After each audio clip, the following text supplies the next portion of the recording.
Is there anything strange about this diagram? Notice how there's a sequence. 1 to 2 to 3 to 4. First it goes from private subnet A into the firewall endpoint, then it goes to B,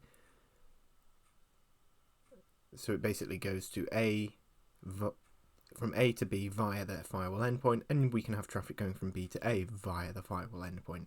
That's really the point being communicated, I think. Because of course there's nothing in the firewall endpoint route table that says go to private subnet A or private subnet B. There's nothing here to say that. All we have is destination 10.0.0.0.16, which is the whole VPC. See here in green, the whole VPC CEDA destination. The subnet route tables have /24 routes. These are more specific than the VPC CEDA, which is /16. We are routing traffic through a middle box. Here there is a firewall subnet encasing an endpoint. This is for AWS Network Firewall. So these are two developments which came recently. Local routing can be made more granular. The local route is no longer supreme. In 2019, traffic from an Internet Gateway, or VP gateway, could be sent to a particular subnet. In 2021, the ability was extended to subnets themselves. We've now finished this background section entitled Focusing the Local Lens. Prepare for inspection. The AWS Network Firewall is not a wrapper integral to the VPC itself. Rather, we use route tables to instruct traffic to report to the firewall endpoint. How is this done? Recall that the firewall endpoint will be placed in a firewall subnet.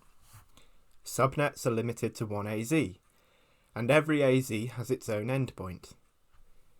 Somehow, targeting traffic at the endpoint for the AZ results in traffic hitting the firewall endpoint. Anything we care about will be in a subnet other than the firewall subnet. So we're going to edit the route tables of the subnets we care about. We're going to configure them to send their traffic to the firewall subnet. The target is going to be the endpoint ID of the firewall. More accurately, it will be the endpoint for the AZ containing the firewall endpoint. So in the target column, we're going to put a VPC endpoint ID for the availability zone.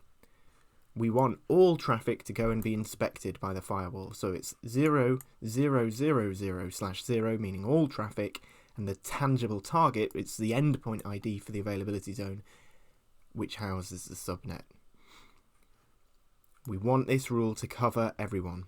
So we use all zeros for the destination. We now have a catch-all rule which sends people over to the subnet firewall. Send traffic across AZs. Often a VPC will span multiple availability zones. The means by which it spans availability zones is this. It has its constituent subnets sat in different availability zones. Each subnet must choose one AZ to live in. When the subnets choose differing homes, the VPC effectively spans AZs. Our firewall endpoint is encased in a subnet. If we have a VPC that spans AZs, we'll likely have to send traffic across AZs to go and be inspected. This is not necessarily always the case though. You might choose to deploy a firewall subnet in every AZ in which you have a presence. Even if you have a firewall subnet sat in every AZ, there are still situations in which you need to send traffic from one AZ to another. For example, you might have a three-tier architecture consisting of a top, middle, and bottom tier. These are web, app, and database at the bottom. If there is a load balancer in the public subnet, the top tier, then it will need to send traffic to the middle tier below. If the load balancer always went to the same availability zone, it would hardly be good at balancing the load. It will pick some EC2 instances constituting the middle tier in any AZ in which you have a presence. So, sometimes traffic must cross AZs.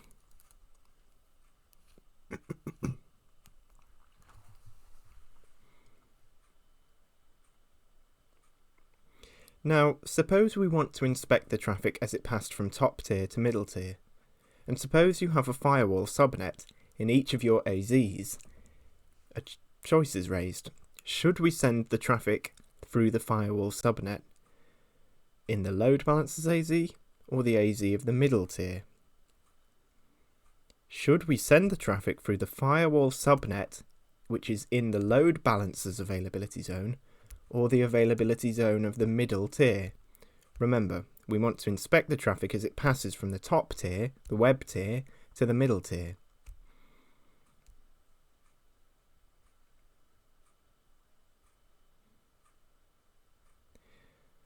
After all, both the AZ of the load balancer and the AZ of the middle tier have a firewall subnet. To resolve this choice, Shakil and Ahmed 2021 advise that you follow this principle. Local inspection. Send the traffic through the firewall endpoint of the source AZ and not the destination AZ. We should route the traffic to the firewall subnet of the source. In this case, this is a firewall subnet housed in the same AZ as the load balancer. The reason is that firewalls drop packets. We should not send packets that might be dropped, that could potentially be dropped, across AZ boundaries, since we should aim to minimize traffic sent across AZs. That latter aim, minimize traffic, is known as availability zone independence. I call it AZI. If you can avoid sending traffic across AZ boundaries, then you should do so. So that local inspection principle, send the traffic through the firewall endpoint of the source availability zone. That local inspection principle really falls out of the AZI principle, which is availability zone independence principle. No reasons are given for and against AZI, but it would be interesting to explore those somewhere else, but not here. AZI, availability zone independence, is often followed without making an effort to live up to the principle. It would be interesting, therefore, to see cases where the principle causes us to architect in ways in which we wouldn't ordinarily. In Shakil and Vaganov, we're given an example of a VPC that spans 3 availability zones. In each AZ, there is a workload within a private subnet. There is also a public subnet holding a NAT gateway in each AZ. Each of the 3 AZs has the same setup. We're shown how the workload within the private subnet might initiate a request. This would ultimately be routed to the NAT gateway in the public subnet, but it will first head to the firewall subnet. So we might say that the traffic goes from the workload up to the NAT gateway via the firewall subnet. Then finally, of course, the NAT gateway would have a route to the internet gateway. Without AWS Network Firewall, a subnet might have an entry in its route table which points to the NAT gateway. With AWS Network Firewall, a subnet will point to the firewall subnet, and the firewall subnet will take on the role of pointing to the NAT gateway. When deploying this firewall, it's important to think about whether traffic is capable of following an asymmetric route. An asymmetric route. Traffic consists of requests and responses. The response is often called return traffic. What makes a request and its accompanying response asymmetric? A route is asymmetric if and only if there is at least one interface which the traffic uses on its return which it did not use on its outbound trip. Informally, a symmetric route is one in which the traffic comes back the way it came, right? Symmetric. The 2 things whose symmetry we are concerned with here are the 2 legs of the trip. The outbound leg and the inbound leg. They will of course differ in direction, but does one leg use a gateway which the other does not, such as a gateway in a different AZ? That's a question that will determine whether the route is asymmetric. Are the legs the same? With AWS Network Firewall, we need to ensure we are using symmetric routing. Traffic needs to come back the way it came. This is the third principle alongside local inspection and AZI. Ensure symmetry. Ensure that routes are symmetric rather than asymmetric. I'm not sure why it is that this principle holds, but Shaquille and Vaganov are clear that you must abide by this principle if you want AWS Network Firewall to work. They write, traffic return path must be symmetric. Asymmetric traffic will not be returned to source. Traffic symmetry can become complex in scenarios where traffic is crossing multiple availability zones, and we'll focus on it in the next section. We can conceive of an architecture in which there are 3 AZs, each with a firewall subnet. Perhaps each AZ has a workload in a private subnet and a NAT gateway in a public subnet. And it would be very tempting to suppose that the virtue of this architecture is the fact that traffic can hit any of the firewall endpoints in any AZ. The thought runs that there's a sort of virtuous redundancy. Traffic can hit any of the firewall endpoints in any AZ.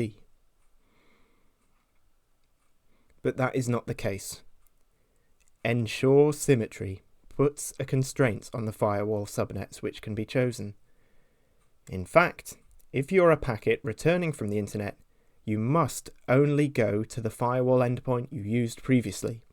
You must go to the AZ you used before when you were leaving the VPC. Here is another tempting thought. Suppose you have a workload in a private subnet and a NAT gateway in a public subnet. The workload often likes to initiate requests to an internet gateway. It seems reasonable that we filter traffic at the boundary between the NAT gateway and the internet gateway. After all, this is just before the traffic finally leaves the VPC. Okay, we filter traffic at the boundary between the NAT gateway and the internet gateway. This, in fact, used to be the way things were done. But this has a disadvantage, which is that the source IP address would be smudged off. The imprint of the initiating workload would be erased from the packet.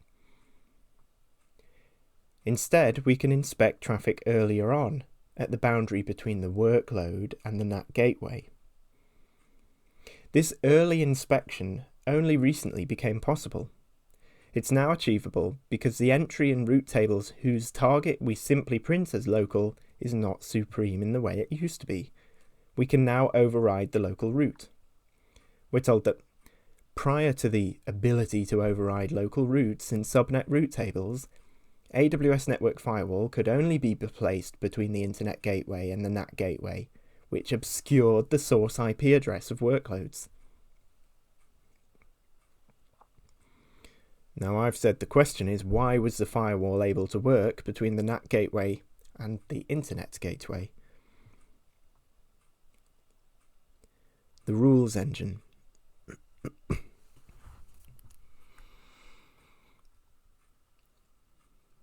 The AWS Network Firewall can have both stateful and stateless rules. The stateful rules engine processes your rules in the order of their action setting, with pass rules processed first, then drop, then alert. The engine stops processing when it finds a match. The firewall also takes into consideration the order that the rules appear in that RG rule group and the priority assigned to the rule, if any. For example, a pass rule with a priority of 1 will be processed prior to a pass rule with a priority of 2. That's the lower number is lucky idea that we have in Knuckles. Lucky meaning processed first. However, a drop rule with a priority of 1 will always be processed after all pass rules have been evaluated, including those with a lower priority. There are 2 principles at play. There's a priority principle, just like in Knuckles, but the firewall also has what I'll call pass preference. It prioritizes rules which have an action of allow. Mills gives an example in which 2 pass rules compete, and the priority principle resolves it. Then we're given an example which shows pass preference overriding the priority principle. So we might say that pass preference is stated in this way. If a rule passes traffic, then it will be given priority over a rule which drops traffic. Above, we saw an extract from a blog post written by Maritza Mills and Joel Desaulniers in April of 2021, and it suggests that rules are governed by the priority principle and pass preference. So that was April 2021, and in November of 2021, a post by Vidya Nathan suggests that you choose between strict ordering and action ordering. The explanation for the differences between these approaches is not particularly clear. For example, consider this paragraph. With the action order evaluation method for stateless inspection, all individual packets in a flow are evaluated against each rule in the policy. The rules are processed in order based on the priority assigned to them, with lowest number rules evaluated first. For stateful inspection using the action order evaluation method, the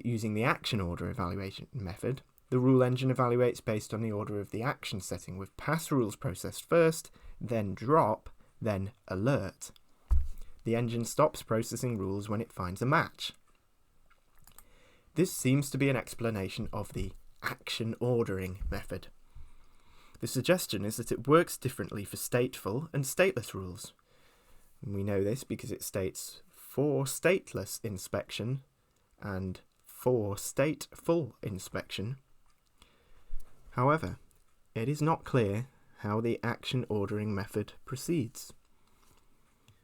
We're told that for stateless inspection, quote, all individual packets in a flow are evaluated against each rule in the policy.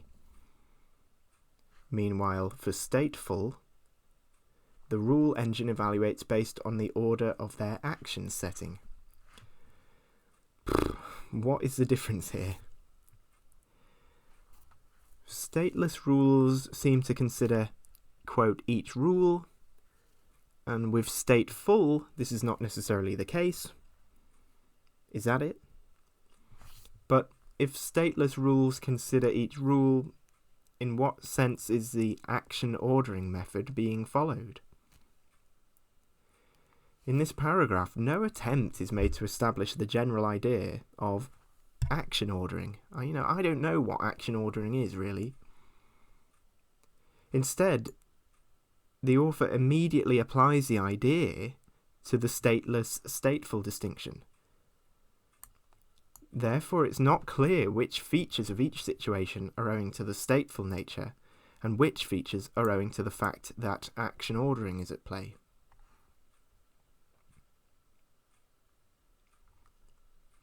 What is going on? I will now turn to the documentation on AWS Network Firewall to try and clarify how the stateful and stateless rules work. First, understand that the stateless rules are always assessed before the stateful rules. So stateful, waitful. In AWS Network Firewall, stateless rules are assessed before stateful rules. The stateful rules can wait. We know this because the guide states, when AWS Network Firewall inspects a packet, it evaluates the packet against the rules in the policy's stateless rules group first, using the stateless rules engine. Then, depending on that inspection and on other settings in the policy, it might evaluate the packets against the rules in the policy's stateful rule groups, using the stateful rules engine. So, we can be clear that the stateless rules engine might refer the packet to the stateful rules for further analysis. However, it might not. We are told that the stateless rules engine will end up doing one of three things. So it will make a decision. It will either pass the packet through, drop it, or forward it to the stateful rules. We know this is the case because the documentation states, when Network Firewall finds a match, it handles the packet according to the matching rules configuration. You configure a stateless rule to pass the packet through, drop it, or forward it to your stateful rules.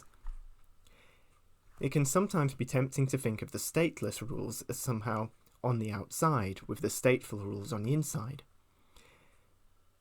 This suggests that every packet entering a VPC must pass through the stateless rules and the stateless and the stateful rules. And of course, this belief will be perpetuated by people who reduce the above threefold distinction to pass, drop, forward, understood respectively as pass, meaning allow through to be assessed by the stateful rules, drop, which means deny, and forward, which is neither allow nor deny, refer up to the stateful rules who will be able to make a decision. But that's false. The stateless rules engine, in fact, has the same authority as the stateful engine. It can, the stateless engine that is, the stateless engine can allow packets to enter the VPC without these packets ever being assessed by the stateful engine. So an incoming packet does not necessarily pass through two layers, the stateless rules and the stateful.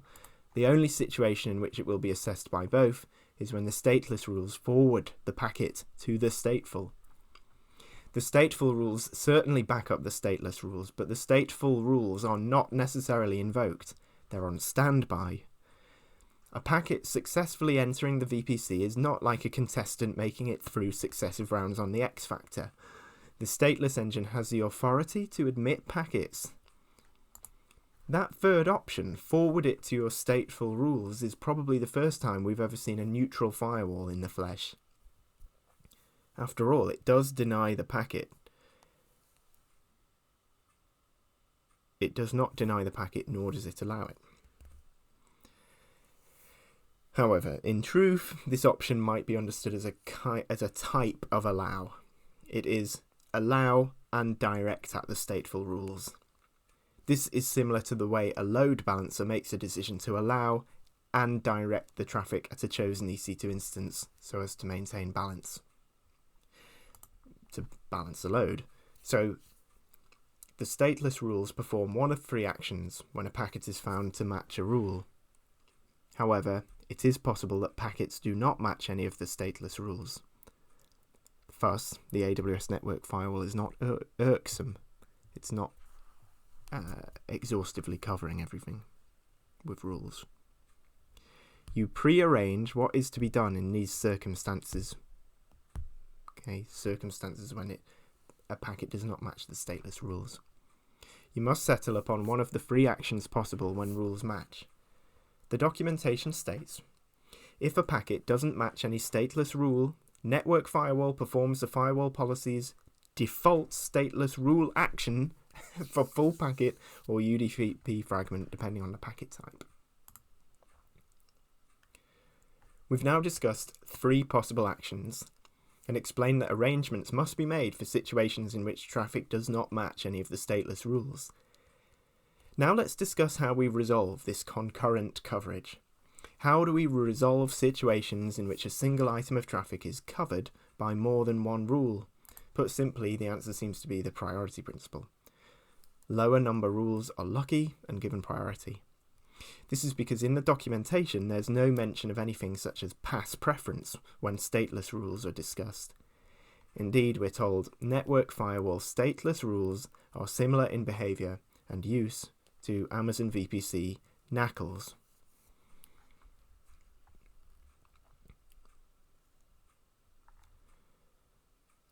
Two important attributes. We can be certain that a particular stateless rule has two important attributes. First, it has an action. This is either pass into the VPC, drop, or defer to the statefuls, right? Those are the three actions. Second, it has a priority. This is a second attribute, and that's a number. Lower numbered rules are given priority. The documentation says a stateless rule has the following settings. Priority, a number that indicates the processing order of the stateless rule in the RG. This must be unique within the stateless RG, and it must be a positive integer, so a whole number. Network firewall processes the rules starting from the lowest numbered priority setting. When you plan the rules in your rule group, provide priority settings with space in between to leave yourself room to add rules later. For example, you might start by using priority settings at a multiples of 100. And actions, and they define how network firewall handles a packet that does match one of the rule match settings. And we've got pass, drop and forward, and you can optionally add a custom setting, for example, to send metrics for the rule match to Amazon CloudWatch Metrics. That's from Chapter 18 on rule groups.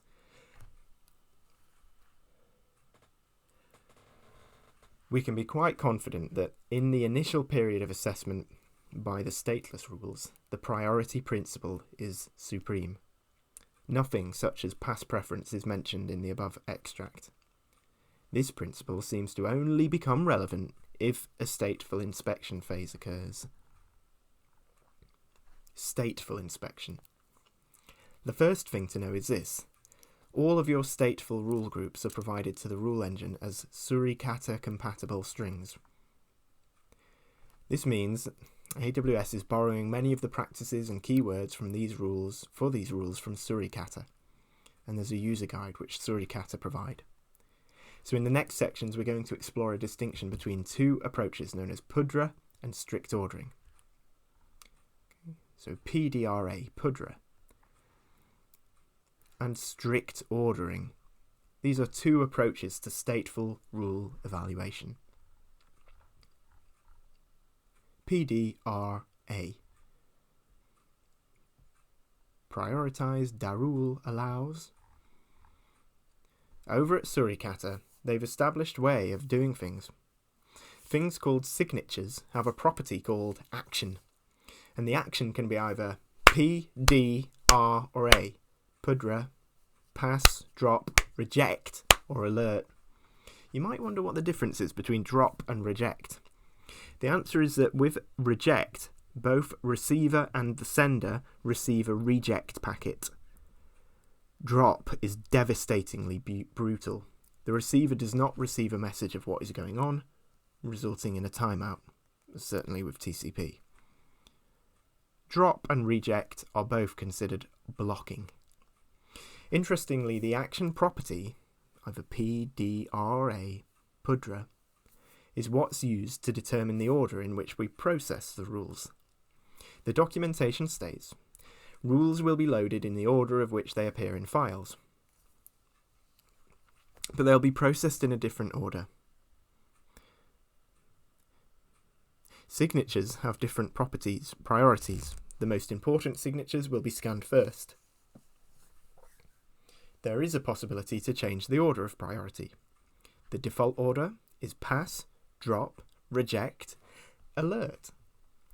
This means a pass rule is considered before a drop rule before a reject rule, and so on. Remember, drop is devastatingly brutal. AWS in fact do not consider the reject action. Look at this image of the console. And you can get a link to this tutorial that features this screenshot in the bibliography.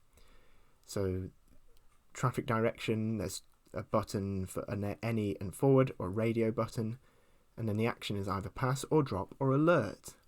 No reject. So this is all easy enough to understand.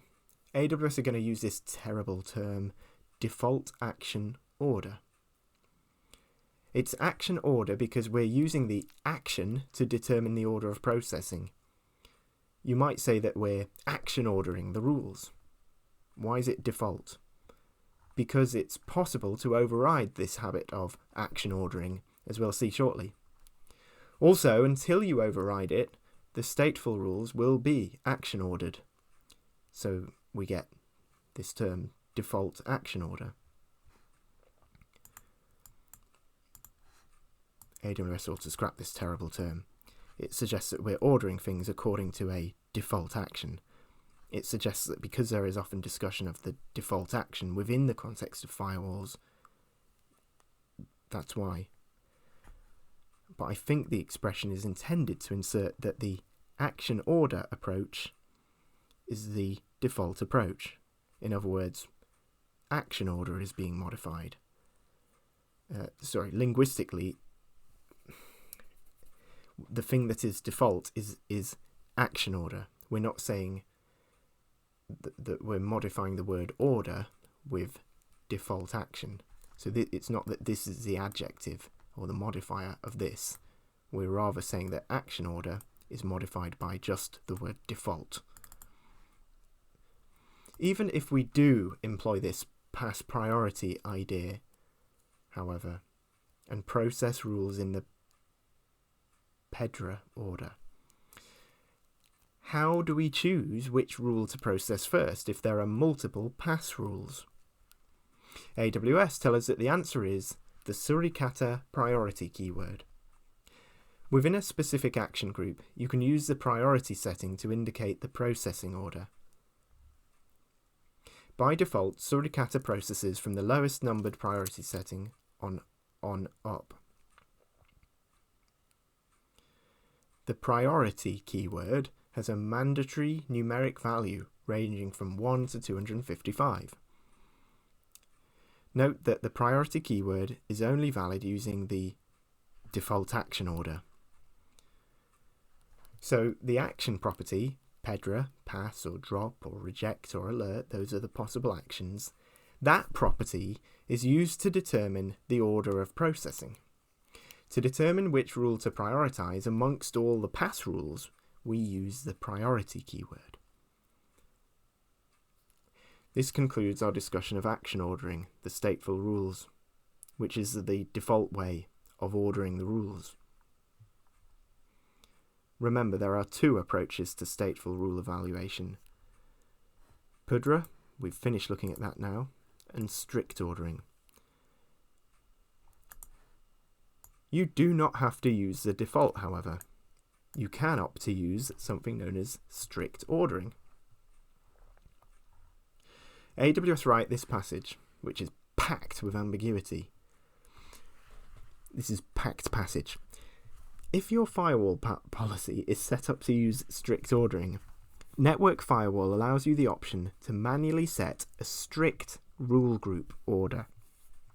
With strict ordering, the rule groups are evaluated by order of priority, starting from the lowest number, and the rules in each group are processed in the order in which they're defined. What are they saying? This passage uses the confusing expression, the rule groups are evaluated.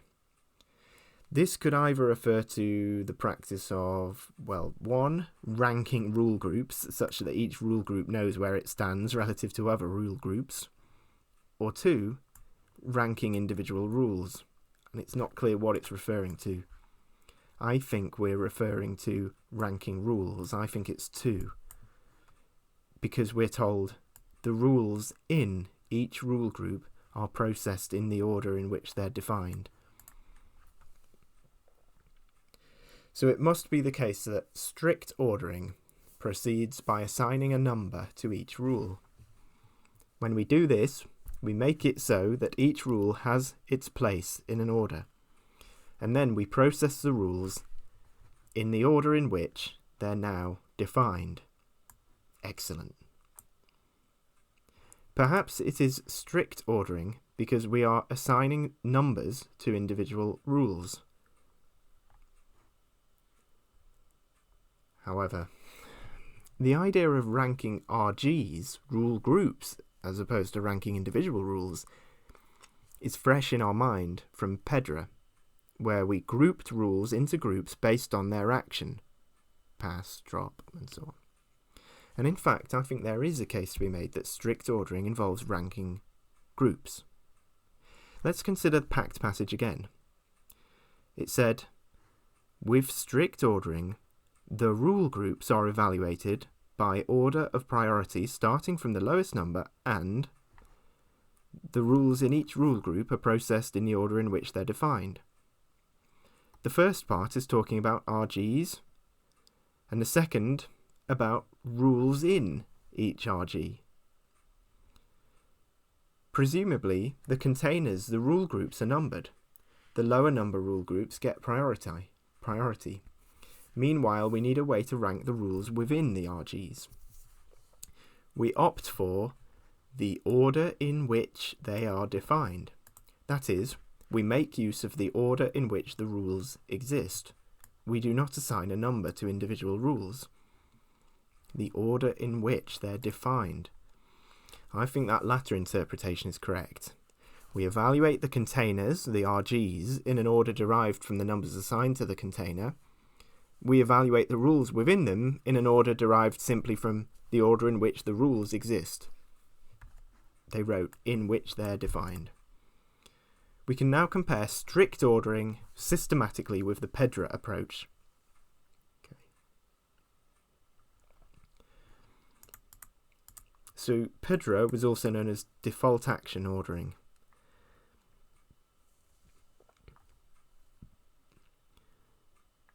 With PEDRA, we group the rules according to the action of the rule. Is it pass? Is it drop? But with strict ordering, we group the rules according to the rule group, the RG that the rule belongs to, the container. With PEDRA, we evaluate the groups by, the first group is the rules that are pass. The second category or group is all the drop rules, and then we have all the alert rules. But with strict ordering, we evaluate the groups in this order. 1 goes to the lower number assigned to the RG, and 2 is the higher number assigned to the RG. So lower numbers for the rule groups get priority. And here you can see that 1 is with PEDRA, pass has priority. Pass is 1, then number 2 for drop, and then finally 3 for alert. So that's the difference in that respect. And then with these two approaches, we have different ways of evaluating the rules within those groups. So with PEDRA, amongst the pass rules, the lower priority keyword comes first, then the higher priority keyword, and same for within the drop rules and the alert rules. With strict ordering, we obviously have RGs. Well, how do we order the rules within the RG? Well, it's about the order of definition, remember. So first we consider the ones defined earlier, then the ones defined later. There's no talk about the priority keyword with strict ordering. There is with PEDRA. Now, if this interpretation in this table is correct, PEDRA does not perceive the rule group boundaries. It cuts across these boundaries, caring chiefly for the action type. Meanwhile, strict ordering does not see the action type, doesn't care whether it's pass or alert or drop. It puts great emphasis on the rule group to which a rule belongs and where this RG stands in the hierarchy of RGs. Once it's decided which RG to prioritise, the evaluation of individual rules proceeds mundanely, simply by the order in which the rules sit in the list. Perhaps my interpretation is incorrect. A blog post on the rules engine was published in April 2021 by Desaulniers and Mills, and part 2 arrived in November by Vadyanathan, Lazier and Pandre. The later article lifts this sentence from the earlier one, where they say the engine stops processing rules when it finds a match. The firewall also takes into consideration the order that the rules appear in the rule group, and the priority assigned to the rule, if any. Yeah, and I think they shouldn't have included that sentence because it fails to mention the order of precedence among these things. It fails to mention the order of precedence among the order that the rules appear in the rule group, right? The way they sit in the rule group, the priority assigned to the rule, and the action of the rule. It doesn't say how those three things interact. I'm certain that the PEDRA approach is only supposed to use B and C, the priority assigned to the rule and the action of the rule. PEDRA doesn't pay any attention to the order that the rules sit or appear in the RG. The documentation suggests that it is in fact strict ordering which looks at the order in which the rules appear, rather than PEDRA. Here's the documentation. Select the type of rule group that you want to add from the stateful rule group options. The rest of your rule group specifications depend on the option you choose. 5 tuple. Entry form for a basic suricata rule. Note, if you need to specify additional rule options, you can use one of the APIs or AWS CloudFormation. For information, see stateful rule in the AWS Network Firewall API reference and AWS Network Firewall Rule Group Stateful Rule in the AWS CloudFormation user guide.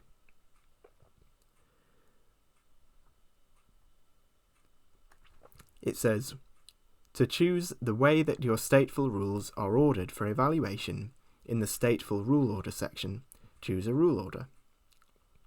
Choose default to have the stateful rules engine determine the evaluation order of your rules. Choose strict to provide your rules in the order that you want them to be evaluated.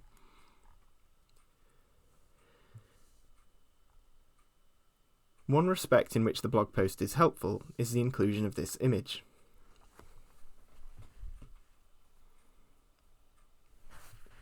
Let's take a look.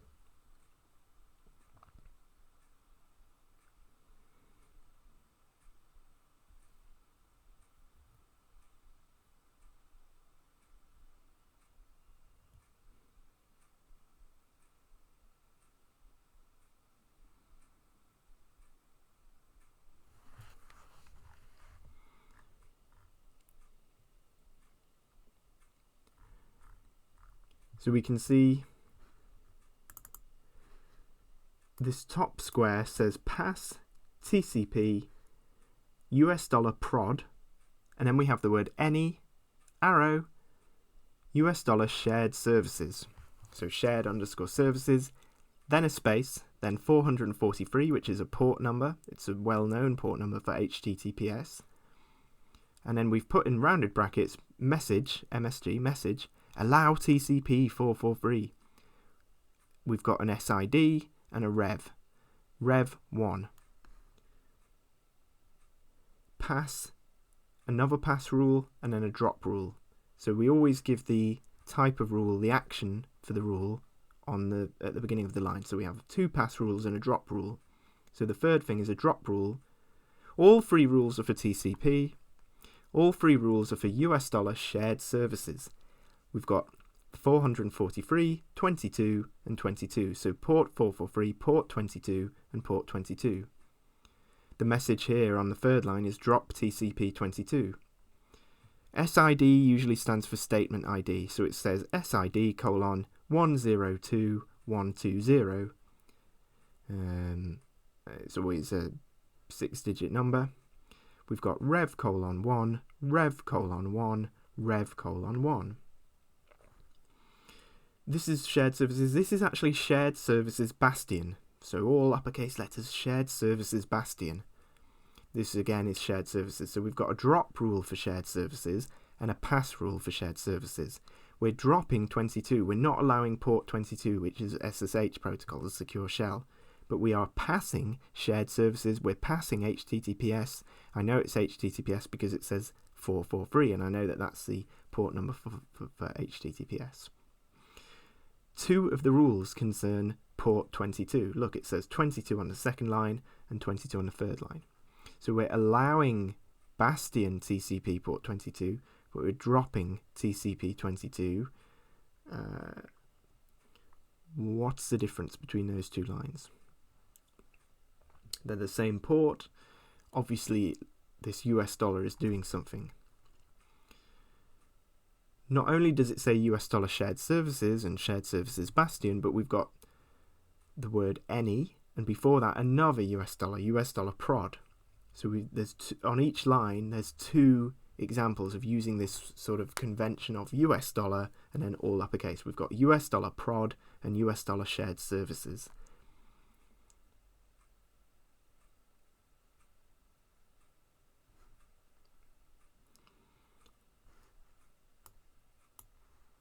So these are rules for shared services.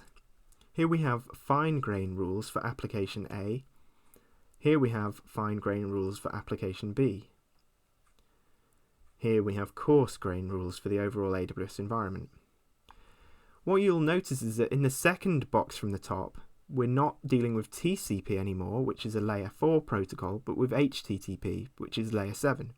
So it's fine-grained now. Right, we've let TCP in, presumably, or some of it, and now we can start to become even more selective, hence why we're calling it fine-grained. So we have 3 pass rules. All 3 rules are for port 80. This time it's not shared services, but US dollar external net, US dollar external net, US dollar external net, any arrow, any arrow, any arrow. Just like in the first box, any arrow, any arrow, any arrow. In rounded brackets, we don't have a message. Oh yes, we do. So it says message allowed HTTP domain, message allowed another allowed HTTP domain, message allowed HTTP domain. So they're all for allowed HTTP domains. They're all pass rules. It's free pass rules. We've got a few different things in the rounded brackets here. It says http.host, and I think then there's a semicolon. So http.host, see that? And it also says dot prefix. What's that doing? Dot prefix. We use a semicolon to separate the things in the brackets. So we have http.host semicolon, dot prefix semicolon, content bar example.com semicolon, ends with. That's something that we don't really use when we're dealing with these TCP rules. There's nothing here that says ends with, but when we come to these HTTP rules, we have ends with, just the word ends with. And we also give these HTTP rules an SID, statement ID. SID colon 103121, SID colon 103122. We have this rev property, rev colon 1, rev colon 1, rev colon 1. It's always the same. Even up here, rev colon 1 for the TCP rules, rev colon 1, rev colon 1, rev colon 1.